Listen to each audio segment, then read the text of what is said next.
Olá amigos, estamos de volta, continuamos a falar sobre a parte geral. Só que desta vez daremos enfoque aos fatos jurídicos e aos defeitos do negócio jurídico. Começamos pelo fato jurídico. Em sentido amplo, eu posso dizer assim, fato jurídico é todo evento que vai causar consequências jurídicas, tá?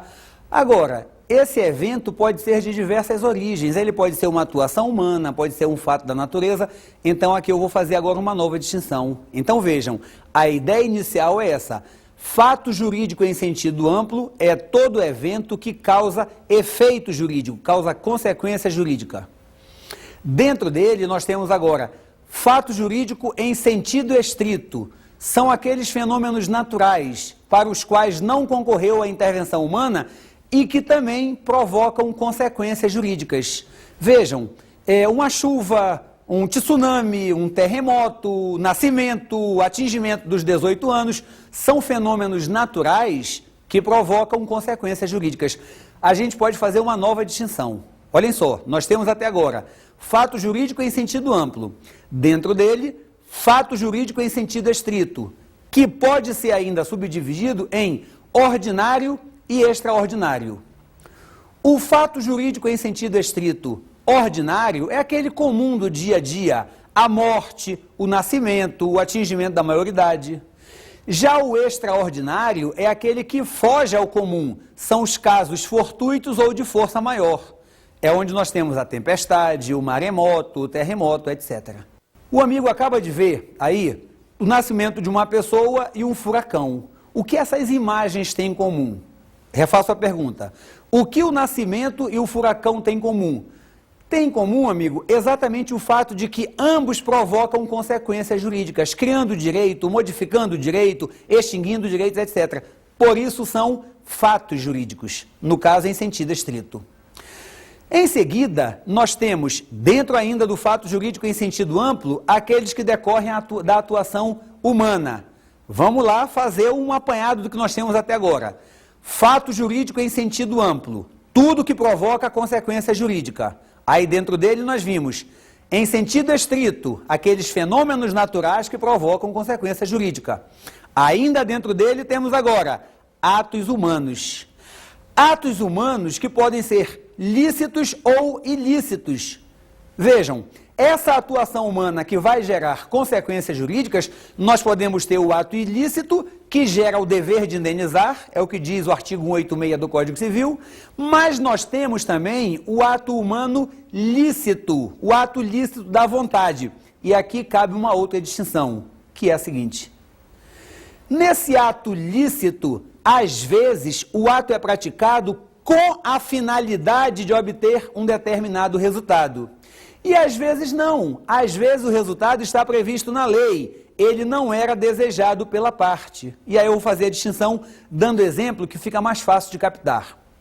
Imagine que o amigo foi parte em um contrato de compra e venda.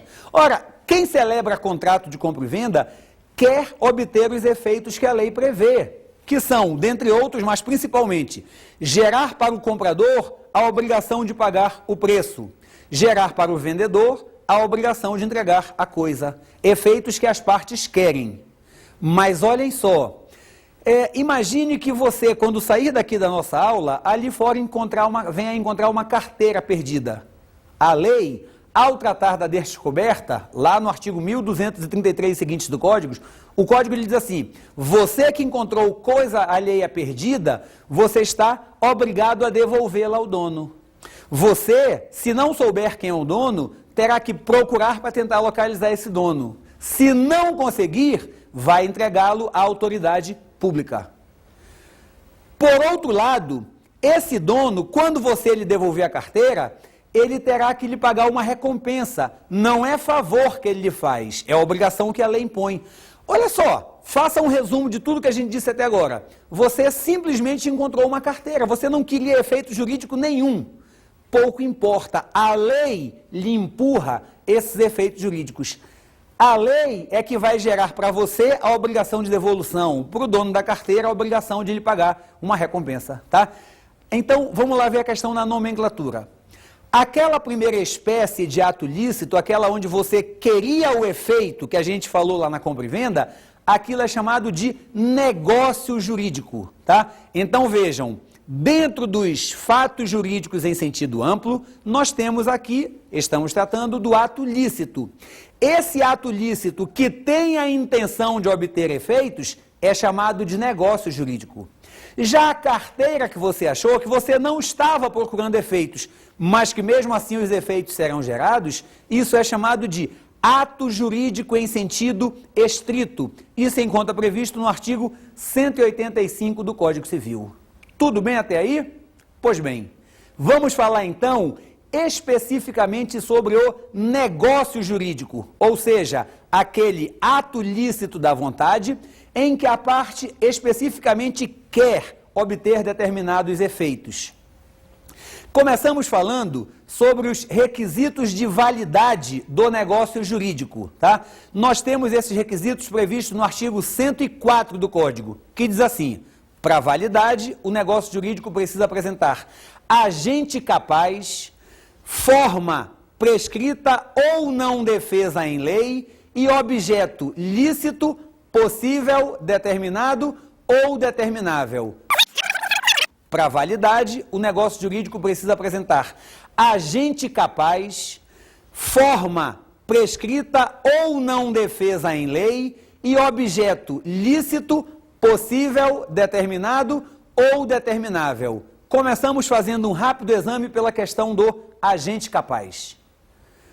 Agente capaz é exigido porque, na realidade, nós temos uma declaração da vontade. Se a declaração da vontade precisa de capacidade.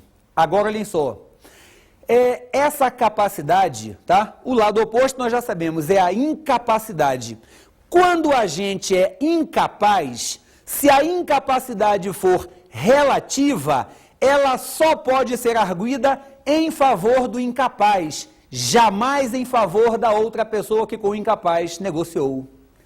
Ainda sobre essa questão do agente capaz, que diz respeito à vontade declarada.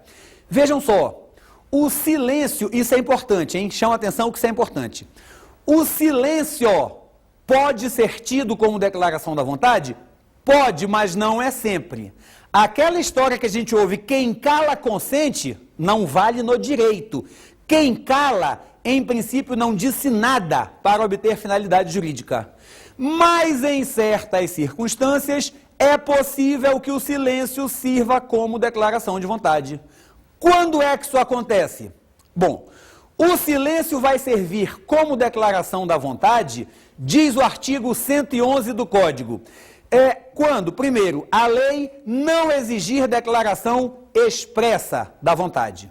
Segundo, quando as circunstâncias especiais justificarem que o silêncio possa ser entendido como declaração da vontade. Vou dar o exemplo mais comum e é o que mais aparece em prova.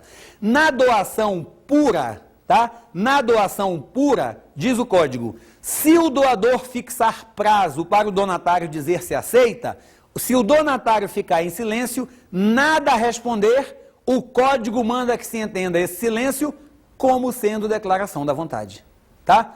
Repito então, o silêncio só poderá ser tido como declaração da vontade com essas duas condições tendo sido atendidas, tá? Se a lei não exige manifestação expressa e se as circunstâncias permitem que esse silêncio assim seja entendido.